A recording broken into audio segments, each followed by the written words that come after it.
अस्सलाम वालेकुम, खुशामदीद, सुबह खैर तमाम देखने वालों को। प्रोग्राम का नाम है गुड मॉर्निंग कराची और मेरा नाम है मोहम्मद यासर। नाज़रीन, प्रोग्राम गुड मॉर्निंग कराची में मुख्तलिफ मामलात और मसाइल पर गुफ्तगू करते हैं और बहुत सारे अवामी मामलात और मसाइल प्रोग्राम में ज़ेर बहस आते हैं और ऐसे मामलात पर ज़्यादा हमारी कोशिश होती है बात की जाए जिनका बराह रास्त ताल्लुक़ एक आम आदमी से, एक आम पाकिस्तानी से। मसाइल की हमेशा निशानदेही करते हैं और मसाइल कम व बेश पूरे मुल्क के एक जैसे ही हैं। मैं हमेशा ये बात दोहराता हूँ कि कराची वो शहर है जिसके मसाइल बेतहाशा हैं और बड़ी अजीब बात है कि हुकूमतें आती और जाती रहती हैं। वफाक में भी सूबाई हुकूमत तो खैर बड़ा एक तसलसल के साथ उनका एक जारी है इक़्तिदार का सिलसिला, ताहम उसके बावजूद मसाइल जूं के तूं हैं। इसके साथ साथ अपने प्रोग्राम में आपकी सेहत के हवाले से मामला ज़ेर बहस लाते हैं। आपके देखने वालों की जानिब से जो सवालात भेजे जाते हैं उसके ऊपर भी हमारी कोशिश होती है कि प्रोग्राम में गुफ्तगू करें। तो बहरहाल आज का जो पहला प्रोग्राम का हिस्सा है उसमें कोशिश होगी कि आपके सेहत के हवाले से जो मामलात और मसाइल हैं उसके ऊपर गुफ्तगू करें। बड़े ख़ास मेहमान स्टूडियोज़ में तशरीफ़ फरमाए प्रोग्राम के इस पहले हिस्से में और उनसे पिछले प्रोग्राम में बड़ी तफसील से गुफ्तगू हुई एक बड़े अहम मामले और मौजू पर, नमूनिया के हवाले से और लंग से रिलेटेड और जितनी डिजीज़ हैं उसके ऊपर हमने कोशिश की कि अपने प्रोग्राम में गुफ्तगू करें। आज का मौजू भी आपको बताएंगे, लेकिन सबसे पहले मेहमान को खुशामदीद कहूँगा। जनाब डॉक्टर आबिद हुसैन मिर्ज़ा साहब तशरीफ़ फरमाएँ, जो कि डायरेक्टर हैं Karachi children and general hospital के। इसके साथ साथ एक बड़ी ज़बरदस्त शख्सियत है, मुख्तलिफ़ समाजी कामों में ख़ुद को मसरूफ़ रखते हैं और मीडिया से भी, आपके इलेक्ट्रॉनिक मीडिया से वाबस्तगी है, बड़ा ज़बरदस्त तज्ज़िया भी करते हैं मुल्क की सियासी सूरत हाल व मुआशी सूरत हाल या दीगर मामला पर। डॉक्टर साहब को मैं खुशामदीद कहता हूँ। डॉक्टर साहब बहुत शुक्रिया आपका। जी जी, बड़ी नवाजिश। जी जी डॉक्टर साहब बहुत सारे सवालात मौसूल हुए जी और जो बहुत तवील अरसे से बीमारियों का सिलसिला चला आ रहा है, तो बहुत सारे लोग उनसे नावाकिफ़ हैं। जैसे हमने पिछले अपने प्रोग्राम में बड़ी तफसील से गुफ्तगू की कि नमूनिया आखिर है क्या और इसको कैसे कंट्रोल किया जाता है। डॉक्टर साहब, आज एक थोड़ा सा मुख्तलिफ टॉपिक है। हम किसी ज़माने में चिकन पॉक्स के हवाले से सुनते आए कि ये बीमारी होती है और बहुत सारे लोगों को हुई भी, लेकिन आजकल जो नए नए वेरिएंट्स आ रहे हैं, उसकी नई नई वैरायटी आ रही है, लोग उससे बहुत ज़्यादा ख़ाइफ़ हैं। उसमें मंकी पॉक्स का भी नाम आ गया और ना जाने और कितने किस्म के इस तरह के जो है वो अमराज सामने आ रहे हैं। ये आखिर है क्या? अगर ये पॉक्स को समझने की कोशिश करें तो इसको कैसे समझा जाए? मैं चाहूँगा ज़रा इस पर जी जी गुफ्तगू जी कीजिए। बिल्कुल। बिस्मिल्लाहिर्रहमानिर्रहीम। बहुत ही खूबसूरत सवाल आपका शुक्रिया। और इंतहाई मालूमाती। और मैं समझता हूँ कि ये अवेयरनेस होनी चाहिए हम सबको, जो देख रहे हैं सामीन, जो बीमार हैं वो भी, जो नहीं है बीमार वो भी। बिल्कुल हेल्थ ठीक। के हवाले से ये बहुत अहम टॉपिक है। जी चिकन पॉक्स जैसा आपने जिक्र किया, जी इससे पहले एक और स्मॉल पॉक्स हुआ जी करती थी जी। 1952-53 में। वो शुरू में हुई, वो ख़त्म हो गई, टर्मिनेट हो गई। उसके बाद और पॉक्स निकल आए, फिर इसमें चिकन पॉक्स हो गई। अब नया हमारे पास एक एम पॉक्स आ गया है, यानी इसका पहले नाम मोंकी पॉक्स था। जी ये बंदरों से ये बीमारी आई थी बिल्कुल ठीक है। में ना। उसके बाद और पॉक्स आ गया, काऊ पॉक्स आ गया, जी कैट पॉक्स आ गया में। ये बहुत सी चीज़ें। तो ये पॉक्स एक्चुअली क्या है? ये पॉक्स एक्चुअली में ये स्किन लीजन है ये। तो जितने भी पॉक्स वाली बीमारियां, इनमें सब में स्किन प्रॉब्लम आएंगे, बिल्कुल ठीक है। सॉफ्ट टिश्यू इन्फेक्शन आएगा इसमें। ठीक। किसी में छोटे पिम्पल पस्ट्यूल बनेंगे और उसके ब्लिस्टर बनेंगे, स्मॉल होंगे। किसी में बड़ी बिग वन बनेंगे। इसमें ही डिवीजन हो जाती है। आई सी। इसी में डेंजरस जो कंडीशन डेवलप होती हैं। बाज़ औक़ात इनमें जानलेवा भी होती है, समझिए। जैसे पहले जो चिकन बॉक्स होती थी, उसकी जो खूबी ये थी इस बीमारी की कि जो स्पॉट होते थे चेहरे पे, वो परमानेंट हो जाते थे, जी जी स्कार बन जाते थे, फिर वो स्कार नहीं हटते थे। बिल्कुल ठीक तो है। अल्लाह का शुक्र ये हुआ कि जल्दी इमीडिएट उसकी वैक्सीन आ गई और वो हमारे मुल्क से चली गई। फिर उसके बाद चिकन पॉक्स आ गया। चिकन पॉक्स हमारे यहाँ आज भी है, लेकिन वो इतनी डेंजरस नहीं है। इसकी वजह ये है कि वो ये सारी बीमारियाँ वायरस में आती हैं, ठीक है। और वायरस की खूबी ये है कि ये खुद ब खुद ख़त्म हो जाती हैं।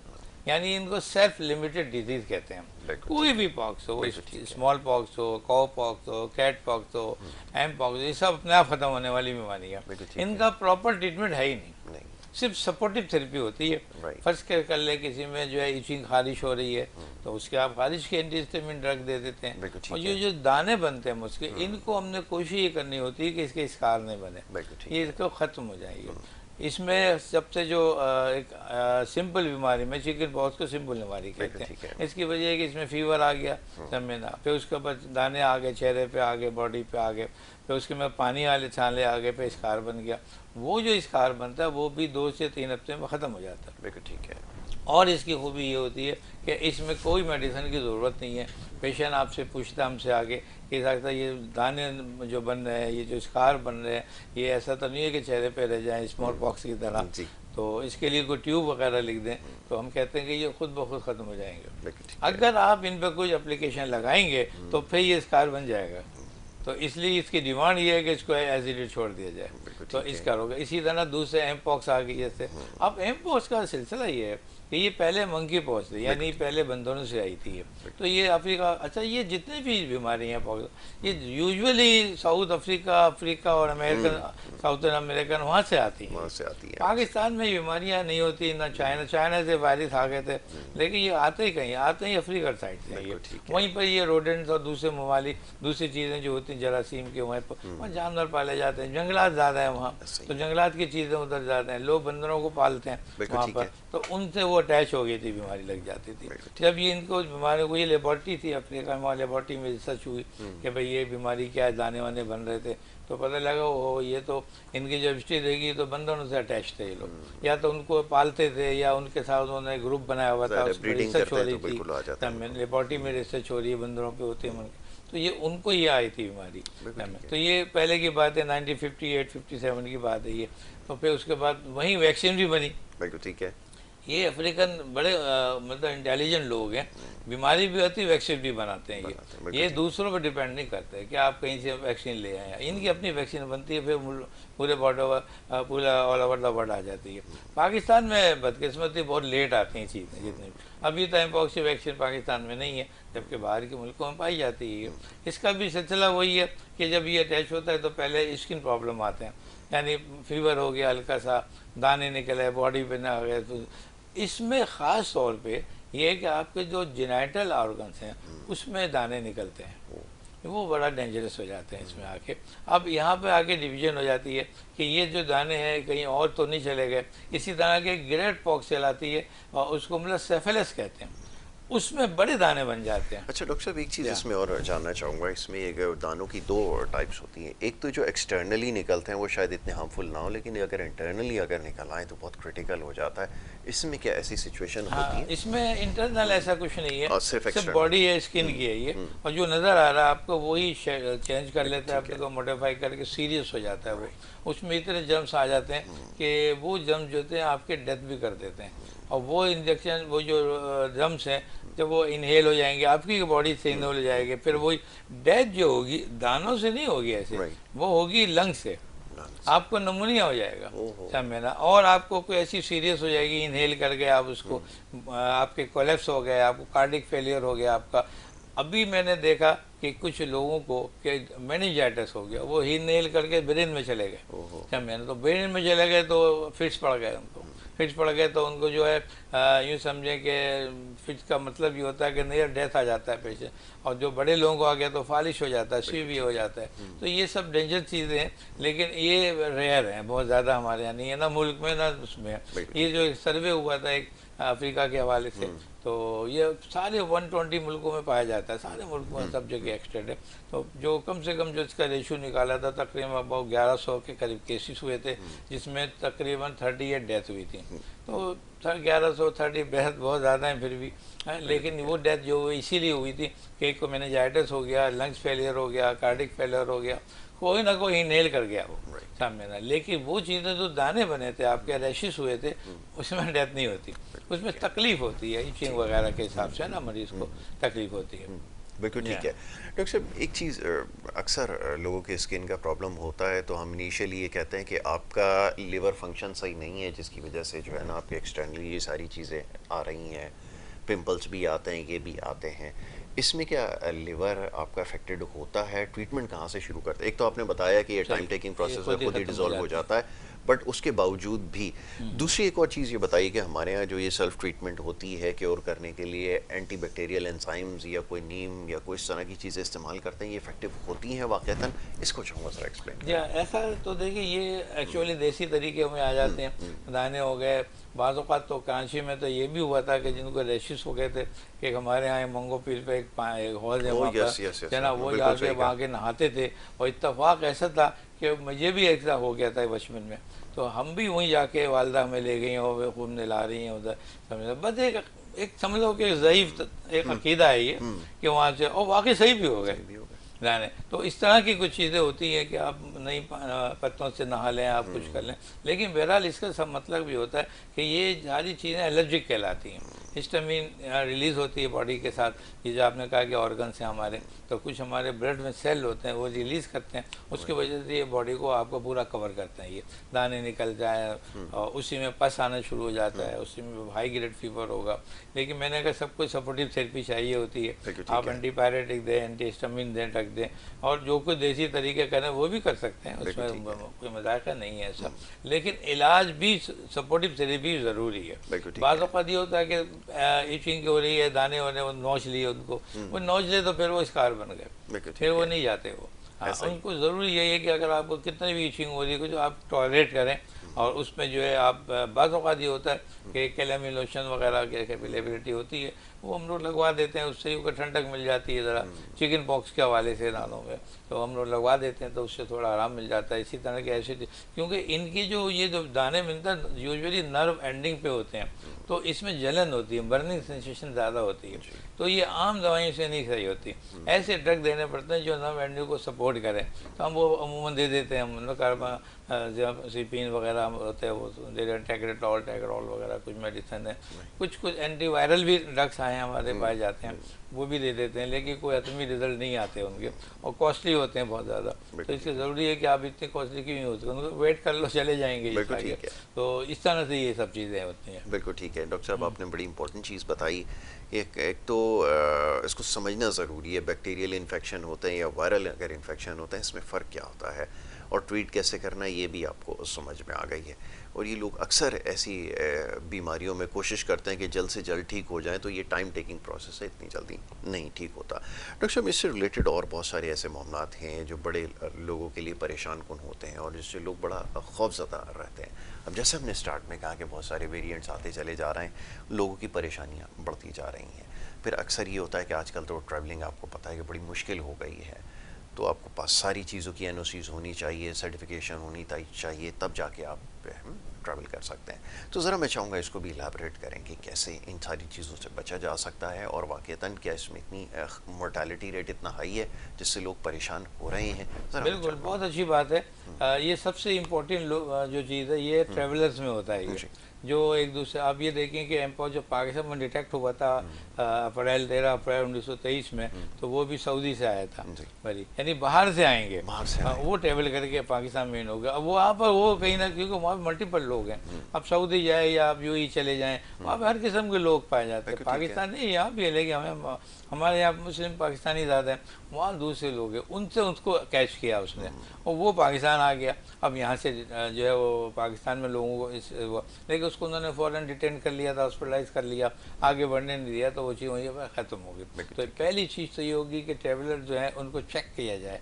एयरपोर्ट्स हैं, जो भी एग्जिस्ट पॉइंट है हमारे, और इंटरेस्ट पास हैं, जो इंटरेस्ट पास है उनको हम ज़रा तरीके से सर्विलेंस करते हैं उनकी, उनको सही तरीके से, जैसे कोरोना में होता था, वो जो भी आता था उसको आप जो है डिटेन करते थे, तो 12, 13, 14 दिन के लिए, जब देखता कुछ नहीं तो उनको छोड़ते थे।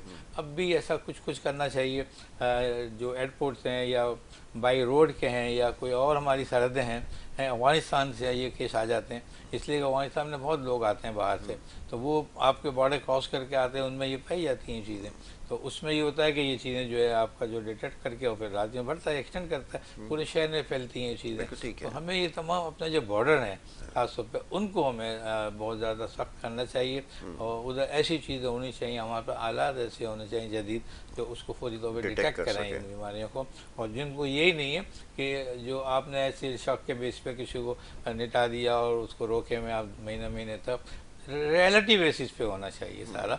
हमारे यहाँ मुल्क में ऐसा भी होता है कि आपने 4 थे, 4 को ऐसा जरा सा शक है हाई ग्रेड फीवर होगी, खाली आपने उसको डिटेन कर लिया, तो मैं समझता हूँ ये चीज़ सही नहीं है ऐसी। या ये कि दोस्त अहबाब हैं आपके, कस्टम के दोस्त अहबाब है, उन्होंने आपको छोड़ दिया ऐसे ही, पता लगा जैसे पहले हुआ था 2 लड़के जो हमारे जो हुए थे, इन्वॉल्व हुए थे कोरोना में, जो पहले शुरू में आए थे कोरोना, वैसे ही हुआ था। वो आया था एयरपोर्ट से पाकिस्तान पहुंच गया कहीं, तो वो अंदर एरिया में आ गया, वहाँ से उसको एक्सटेंड करिए, वो कैसे अंदर आ गया, क्या हुआ। तो ये सब चीज़ें जो है हमें बिल्कुल जो है समझे सर्विलेंस मजबूत होना चाहिए हमारा, और अपनी ईमानदारी से जॉब अपने को करना चाहिए।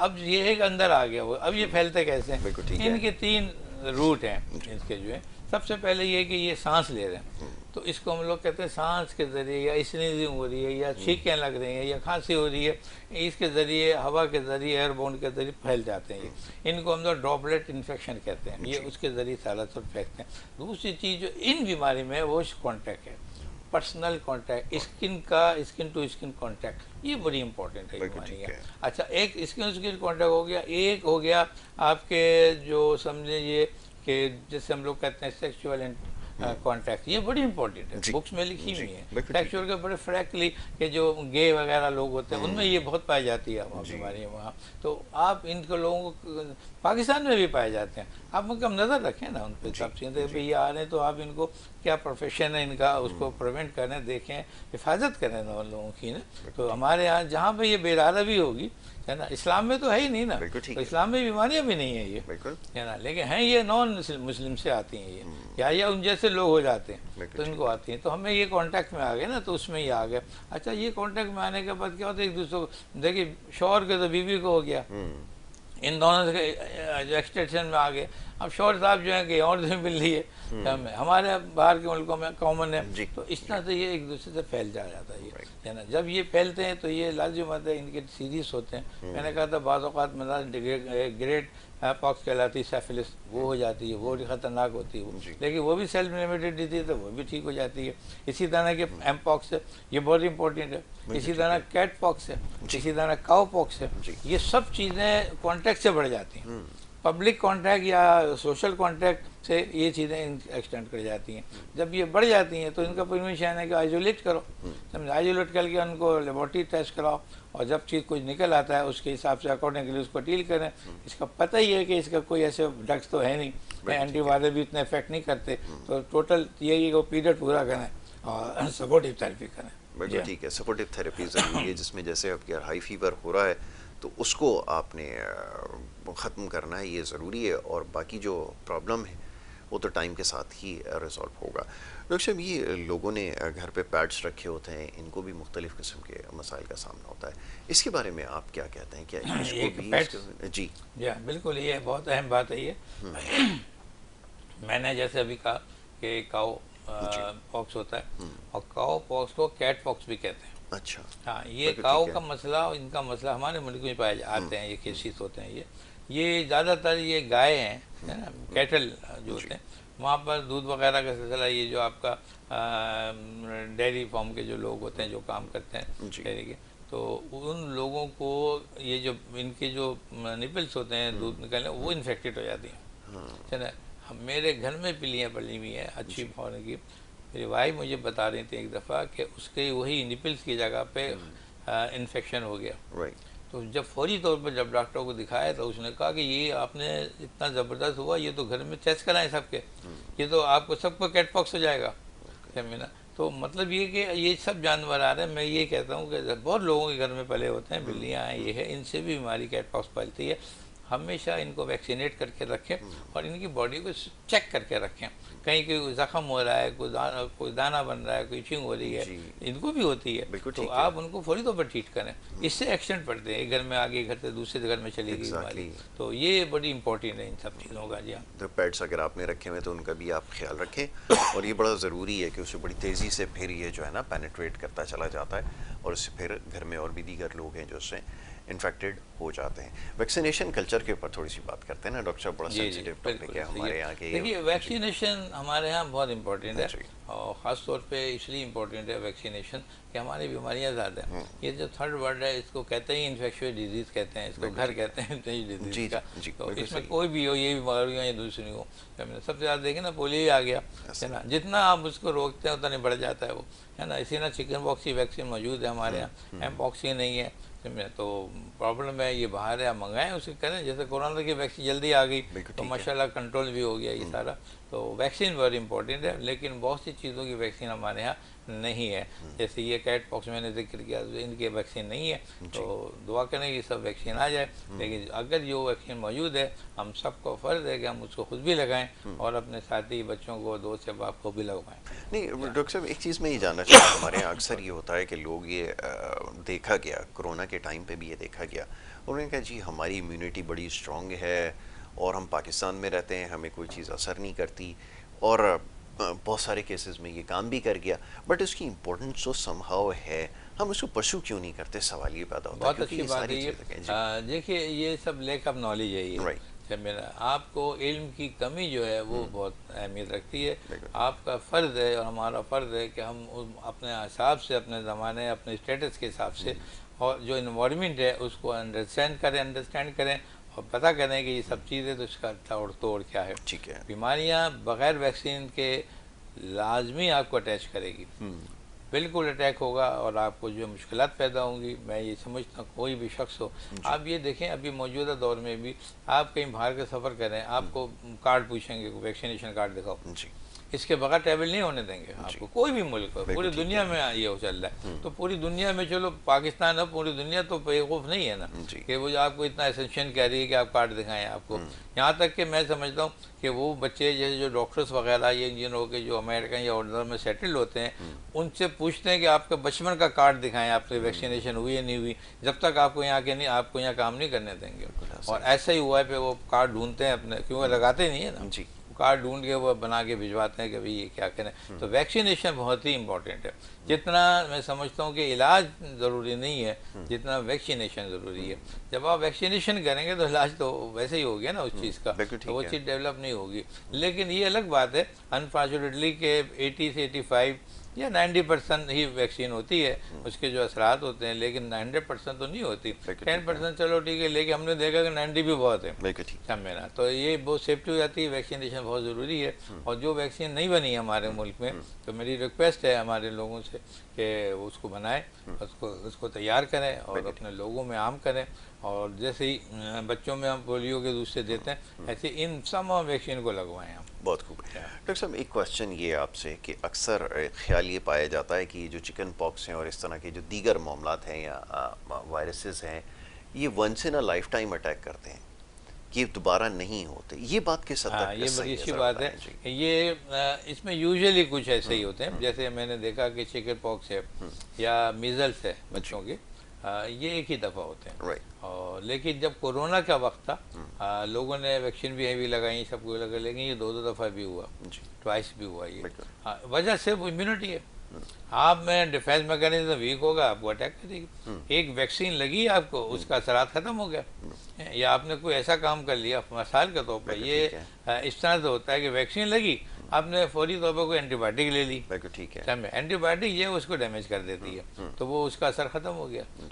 तो अब क्या होगा कि वैक्सीन तो आपके बजाय लगी हुई है, लेकिन आपके अंदर इम्यूनिटी डेवलप नहीं हुई है ना, जो है एंटीबॉडी नहीं बनी हुई, तो उसके लिए फिर आपको अटैक हो जाता है। ये एक तो ये भी होता है, दूसरा ये भी होता है कि आपने एक दफ़ा अटैक हुआ कोरोना का, जैसे बहुत मजबूत है सब, लेकिन इत्तफाक है आप कुछ बीमार हो गए, कोई भी बीमारी आपके आगे जिसकी वजह से मसा अगर गैस्ट्रो का मर्द हो गया, रेस्पिरेटरी का प्रॉब्लम हो गया, आपकी इम्यूनिटी कम हुई, कोरोना में अटैक कर गया। तो बाज़ बीमारियाँ जो वायरस की हैं वो ट्वाइस भी हो जाती हैं, जैसे एम पॉक्स का है।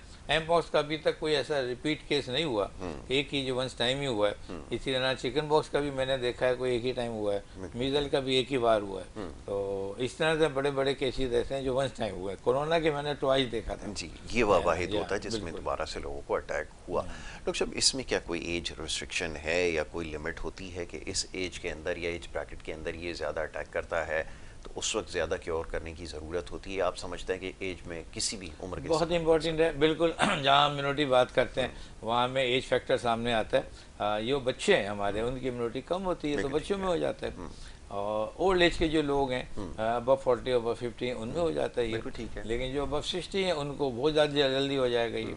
और जैसे कोरोना के भी थे ज़्यादातर यही लोग आए थे, जी। अभी भी यही लोग आते हैं, इसी तरह के आते हैं ये। तो जिसमें हमें मोर्टेलिटी चाहिए ज़्यादा कि आई इसकी थी। जी वजह से जो यंग लोग हैं उनमें कम है, कम है। या यंग लेडीज कम है।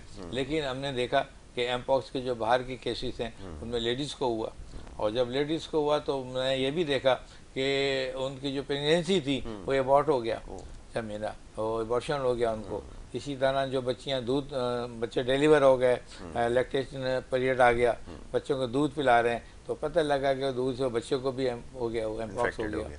तो ये भी ट्रांसमिट है, ये प्लेसेंटा क्रॉस कर देता है लेडीज़ में एमपॉक्स जो है, तो डैमेज करता है, Right. इबॉर्शन करता है, और बहुत सी प्रॉब्लम लेडीज़ में बना करता है, इन्फर्टिलिटी कर देगा, प्री मेच्योर बेबीज हो जाएंगे। तो डिजीज़ बहुत ख़तरनाक है। हमें पूरी तौर पे चाहिए कि अगर ये एक्सपेक्ट कर रही है तो हमें ज़रूरी है कि इसके लिए हमें वैक्सीन ज़रूर लगाएं इसके साथ ठीक। साथ, और इसके साथ वैक्सीन के साथ हेल्थी डाइट, ये बड़ी important इंपॉर्टेंट है। subject उसके साथ हो, ये नहीं कि आपने वैक्सीन लगा लिया बस अब आप महफूज होगा, नहीं, ऐसा नहीं है। आपको हेल्दी डाइट भी लेनी है, आपको बिल्कुल इम्यूनिटी जो मजबूत करती है, विटामिन सी है जैसे, है ना, हमने जूस वगैरह, ऑरेंज के जूस वगैरह वो ले लें, आप ले लें, तो इस तरह मिल्क ले लें, आप है ना, धूप में भी बैठ लें आप थोड़ी देर, तो ये सारे फैक्टर, विटामिन डी ले लें, ए ले लें, तो इसके भी इम्पोर्टेंट है ये सब चीज़ें, इसकी भी डाइट बड़ी इंपॉर्टेंट है, आपको अच्छी खानी पड़ती है, बिल्कुल तो ठीक फिर जाके इंसान सेफ होता है इंशाल्लाह। बिल्कुल ठीक है।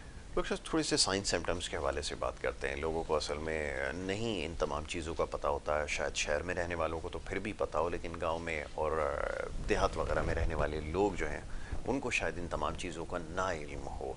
साइंस सिम्टम्स क्या है, ज़रा सिम्टम्स बताएं, या अलामत में ज़रा आसान करके हाँ, देखिए ऐसा होता है कि जो सिम्टम होती है जी। वो मरीज़ बताता है, राइट, और जो साइन होता है वो डॉक्टर बताता है। बताता है। ठीक बहुत है, इस तरह से हम लोग साइन इन सिम्टम पे आ जाते हैं। और सिम्टम इसकी वही होती है कि कोई भी बीमारी लेते हैं, फर्स्ट कर हमने ओवरऑल पॉक्स ले लिए हेड पॉक्स ये वो, तो इनका यूजुअली जो डेवलपमेंट का है, यानी फर्स्ट सिम्टम जब डेवलप होती है तो वो 2 दिन से लेके 2 हफ्ते तक की है। ठीक है। यानी एनोकुलेट कर गया वायरस, अब वो सिम्टम डेवलप हो गई। शुरू में जो होती चिकन पॉक्स दौरान में 2 से 4 दिन में है, Right. इसी तरह एमपॉक्स में 2 से 10 दिन का है। तो इस तरह सिम्टम, पहली सिम्टम जो है इनमें फीवर आएगा और स्किन रैश डेवलप होगा। ठीक है। एक रैश, एक जो कोई भी दाना कहीं निकलेगा और वो बढ़ेगा और वो रेड हो जाएगा, समझना, उसमें उसके साथ पर 1 से 2 से 4 पूरे बॉडी में रिकवर्ड होंगे। मेन एरिया जो है वो आपके पहले फेस होते हैं, फिर ये बॉडी है इसका। लेकिन कुछ चीज़ें ऐसी जैसे मैंने बताया था, सेफिलिस थी, ग्रेट पॉक्स था, जैसे ये एम पॉक्स में भी है, इनमें जेनाइटल ऑर्गन इन्वॉल्व हो जाते हैं, उनमें रैशेस हो जाएंगे, मोटे मोटे दाने, पिस्टूल बन जाएंगे, वो पेनफुल होते हैं वो, Right. और उसमें पस पड़ जाता है, हाई ग्रेड फीवर भी हो जाता है, और वो जो इतना हो जाता है कि आपकी इम्यूनिटी कम हो जाती है, वीक हो जाते हैं आप बिल्कुल, और वीकनेस जो है आपकी थी उसी में से उसी के जरासीम निकल के आपके इनहेल कर जाते हैं। आप जब इनहेल करते हैं यानी बॉडी से अंदर नहीं जाते, Right. वो ऊपर जाएंगे, रास्ते के साथ जाएंगे, जब या उसने किसी से कांटेक्ट किया तो वो जन्म उसमें के चला गया, बिल्कुल। उसमें जाके वही लंग्स इन्वॉल्व होगा, ब्रेन इन्वॉल्व होगा, एलएफटी यानी जिगर इन्वॉल्व होगा, फिर ये सब चीज़ें होती है। फिर टेस्ट वेस्ट करा लेते हैं, इनसे इन्वेस्टिगेशन करते हैं, डिटेक्ट हो जाता है। बिल्कुल, तो ठीक ये सब चीज़, तो ये सिम्टम में सबसे पहले आपके स्किन रैश निकलेगा, वो बढ़ेगा, फिर फीवर आएगा, फिर खारिश होगी, उसके साथ जो होगी बॉडी एक होगा, और डिहाइड्रेशन होगी, यानी पानी की कमी हो जाएगी में, तो कम वीकनेस डेवलप जाएगी। ये मोटी मोटी चीज़ें हैं इंशाल्लाह। और साइन जो डॉक्टर जो हम लोग डिटेक्ट करते हैं, बीपी वगैरह हम देखते हैं उनको, रैशेस के लिए हम लोग हिस्टामिन की जो एलर्जिक फैक्टर हैं उनको डिटेक्ट करते हैं, और इसी तरह कुछ और चीज़ें, वायरस की जो सीरोलॉजी का टेस्ट होते हैं वो डिटेक्ट करते हैं, Right. और उससे हमें ये पता चल जाता है कि ये बीमारी इसको ये हो रही है। सिम्टम्स तो Yeah. बहुत सारी जगहों पर बहुत ज़्यादा एक जैसे होते हैं, सिमिलर होते हैं। लाइक बिल्कुल। मैं भी सोच रहा था कि जब डेंगू की भी इनिशियली जब डायग्नोस करने के लिए जाते हैं तो मोरलेस यही सिचुएशन होती है, तो डॉक्टर का काम होगा बिल्कुल। कि इसको एलाबरेट करे कि इसको एक्चुअली है क्या। और बिल्कुल। क्योंकि इससे तो हम बहुत सारे अभी ज़ाहिर है कि लोग अनअवेयर हैं कि ये जिस किस्म के एमपॉक्स के और दीगर जो सिम्टम्स ऐसे ही आ रहे हैं, तो ये थोड़ा सा मेरे बहुत ख्याल में मुश्किल tricky काम है ये, ये है। मुश्किल काम है, लेकिन हम यूजुअली डिटेक्ट कर लेते हैं। देखिए बच्चा है, जैसे एक बच्चा आया, उसके दाने चेहरे पे निकल गए, अब वही सही दाने चिकन पॉक्स में भी हो रहे हैं, जी। वही दाने एक्सटेंड करके एम पॉक्स में भी आ गए, वही दाने मीजल्स में भी आ गए। डिटेक्शन कैसे होगा, विद इन आपने फ्यू डेज में इसको डिटेक्ट करना होता है। तो अलग अलग डिफ्रेंसिएशंस होती हैं ना। अब जैसे मीजल्स है, मीजल की जो हेल मार्क है एक, तो जो ऊपर दाने हैं वो आपके तालू के ऊपर भी निकलते हैं अंदर, सॉफ्ट पैलेट पे, तो उसको कॉप्लिक्स स्पॉट्स कहते हैं। कॉप्लिक स्पॉट होते हैं, बड़े स्पेसिफिक होते हैं, वो रेडनेस होते हैं। ये किसी बीमारी में नहीं होंगे, सब नीजल में होंगे। तो हम ज़रा मुँह खोल के देख लेते हैं उसका, पीरियड हो गया। इसी तरह जो चिकन पॉक्स होगी उसमें बर्निंग सेंसेशन ज़्यादा होगी, पूरे बॉडी में हो जाएंगे, फिर पानी बन जाएगा छालों में। वो छाले जो पानी है वो इन्फेक्टेड है, वो जहाँ जहाँ लगेगा वो फैलेगा उधर। अगर आपने उसी वक्त थानों को टिश्यू पेपर लेकर वहीं प्रेस कर दिया और उसी को आपने किसी बंद जगह पे उनको टिश्यू पेपर को फेंक दिया, तो ये एक्सटेंड नहीं करेगी, वरना है ही घर में तो हर घर में आएगी। इसलिए वो कहते हैं साहब ये क्या हुआ, जबकि दूर दूर है। तो मैंने कहा ना एक ड्रॉपलेट हवा के जरिए जरासीम फैल रही है। तो वो जो पानी ब्रस्ट गया उसमें हवा लगी हुई, हवा लगी उड़ा और वो उनके आसपास के लोगों को, घर के लोगों को हो जाता है। तो इस तरह से ये सब चीज़ें और लोगों को फैल जाती है ये चीज़ें। इसी तरह और पॉक्स एम पॉक्स की जो खसूसियत है, मैंने कहा तो जेनिटल ऑर्गन पे आएंगे। इसी तरह जो सेफिलिस है वो जेनिटल ऑर्गन पे आएंगे, उसमें बिग अल्सर बनेगा बिल्कुल। तो वो अल्सर बड़ा तकलीफ दे होता है मेरा। तो उसमें जो टेस्ट वगैरह VDRL टेस्ट वगैरह होते हैं वो कराते हैं, उसमें डिटेक्ट हो जाती है। एंड वही है सबका, पहले हमारे पास एक ड्रग आता था पेनिसिलिन, अब उसके डेरिवेटिव्स हो गई है ना। देखिए पेनिसिलिन जो है उनका ड्रग ऑफ चॉइस है, यानी आपको जो भी पॉक्स टाइप की बीमारी है उनमें पेनिसिलिन देंगे आप सारा, वो आपको डिटेक्ट करता है, वो आपको सेव करता है। इसकी वजह ये है कि जहाँ ये इन्फेक्शन होते हैं यहाँ वहाँ ही सेकेंडरी इन्फेक्शन आ जाते हैं, बैक्टीरिया के इन्फेक्शन आ गए, दूसरे जरासीम आ गए। तो अब ऐसी चीज़ लो जो सबको कवर कर ले, समझे। तो ये पेनिसिलिन ऐसी चीज़ है जो सब पे असर करती थी। पहले जब पेनिसिलिन जब ईजाद हुई थी बड़ा ज़बरदस्त काम हुआ था, और इसने सारी, अब जितनी भी हम लेते हैं जो भी एंटीबायोटिक के ग्रुप जा रहा है, समझना सेफेलिस्पिरिन ग्रुप जो भी आ रहा है उसमें पेनिसिलिन है, तो बड़ा अच्छा डिटेक्शन है सारा। तो ये भी ज़रूरी ट्रीटमेंट में आ जाती है। सपोर्टिव में आप बुखार की ट्रीटमेंट दे दें, जलन हो रही है तो आप उसको नर्व एंडिंग की जो एगेंस्ट वर्किंग होती है ड्रग्स की वो दे दें आप इन्हें, तो इस तरह से ये काबू में आती हैं ये सब चीज़ें, कंट्रोलेबल है। बिल्कुल ठीक है, लेकिन इलाज को परसू करना पड़ता है, ये सबसे ज़्यादा ज़रूरी है। और दूसरी बड़ी चीज़ है जो हम हमेशा डिस्कस करते हैं कि पेशेंट रखना ज़रूरी है, और अगर पेशेंट्स होंगे तो तभी जाकर ये सारी चीज़ें जो ट्रीट हो सकेंगी। इसके ऊपर अगर आपके और भी सवालात होंगे तो इंशाल्लाह कोशिश करेंगे कि डॉक्टर साहब को ज़हमत दें यहाँ पर। डॉक्टर साहब टाइम बड़ी तेज़ी से ख़त्म हो गया और बड़ा इंटरेस्टिंग ही हमारा जो है वो सेगमेंट रहा है।